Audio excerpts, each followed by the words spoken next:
Students, so now we have another question, और question number 17 हमसे पूछ रहा है कि calculate the longest and shortest wavelength in the Lyman series.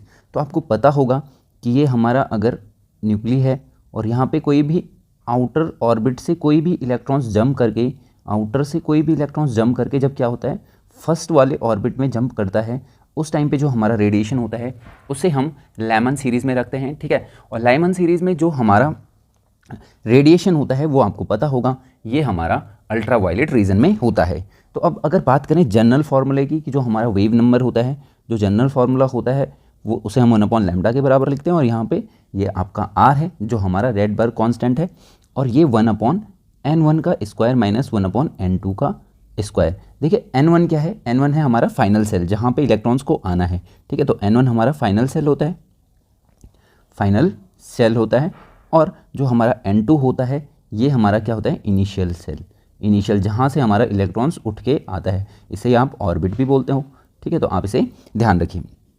अब देखिए ये कह रहा है कि हाइड्रोजन स्पेक्ट्रम में जो हमारे लाइमन सीरीज़ होती है उसके लिए हमें क्या करना है, लॉन्गेस्ट और शॉर्टेस्ट वेवलेंथ फाइंड करनी है। इसका मतलब क्या है बच्चों, इसका मतलब है कि जो हमारा n2 होगा इनिशियल, एक बार आपको क्या करना है, एक बार आपको इन्फिनिटी रखना पड़ेगा और एक बार आपको n2 की वैल्यू पुट करनी पड़ेगी 2, ठीक है।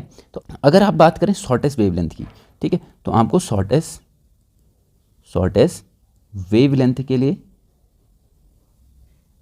आपको क्या पुट करना पड़ेगा, n2 = इन्फिनिटी। उसके बाद अगर बात करें लॉन्गेस्ट वेवलेंथ, ओके, तो वेवलेंथ के लिए आपको क्या करना पड़ेगा, n2 का वैल्यू 2 पुट करना पड़ेगा। तो यहाँ पे इस फॉर्मूले में पुट करके देखते हैं, ठीक है। आ जाइए, ब्लू पेन ले लीजिए। उसके बाद क्या करना है, फॉर्मूला हमें पता है 1/λ = r, और यहाँ पे 1 एक बार n1, देखिए n1 तो हमारा फाइनल सेल है, फाइनल कहाँ पे आएगा, तो 1 में ही आएगा, इसका स्क्वायर, ठीक है, n1 का स्क्वायर, और यहाँ पे माइनस कर दीजिए, और जो हमारा इन्फिनिटी का स्क्वायर, ठीक है। तो ये हमारा फॉर्मूले में हमने वैल्यूज़ पुट कर दी, ठीक है। तो 1/λ = r के साथ यहाँ पे अपॉन में 0 है तो ये तो 0 हो जाएगा, बचेगा क्या, 1/1 का स्क्वायर, ठीक है।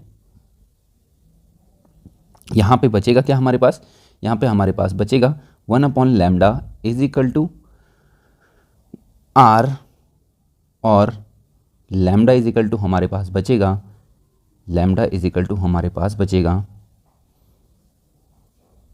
1/r, okay.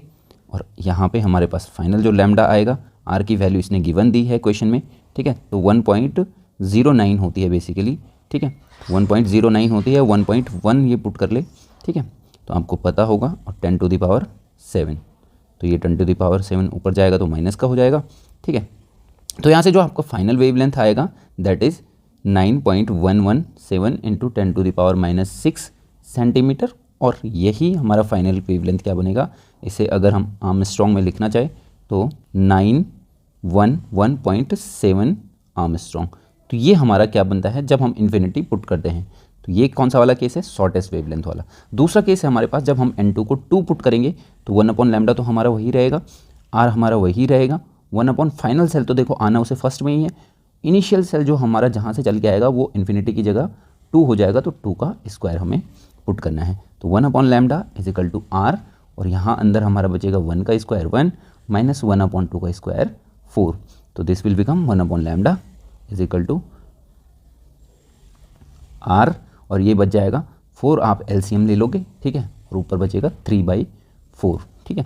तो 1/λ ये था, तो लैम्डा = आपके पास क्या हो जाएगा, 4/3 × 1/RH, और यही क्या होगा आपका लैम्डा, और आप RH की वैल्यू पुट कर दीजिए इंटू 109678, और यहाँ से हमारे पास जो कैलकुलेट करके आएगा दैट इज़ 1215.7 × 10⁻8 सेंटीमीटर हमारा लैम्डा होगा। तो वेवलेंथ अगर बात करें लॉन्गेस्ट की तो ये 1215.7 × 10⁻8 आ रही है, और अगर बात करें शॉर्टेस्ट की तो ये हमारी शॉर्टेस्ट है, ठीक है। तो आप इसे शॉर्टेस्ट, और दिस इज लॉन्गेस्ट वेवलेंथ, आप इसे याद रखिए, ठीक है। मिलते हैं नेक्स्ट क्वेश्चन में, ओके, बाय बाय।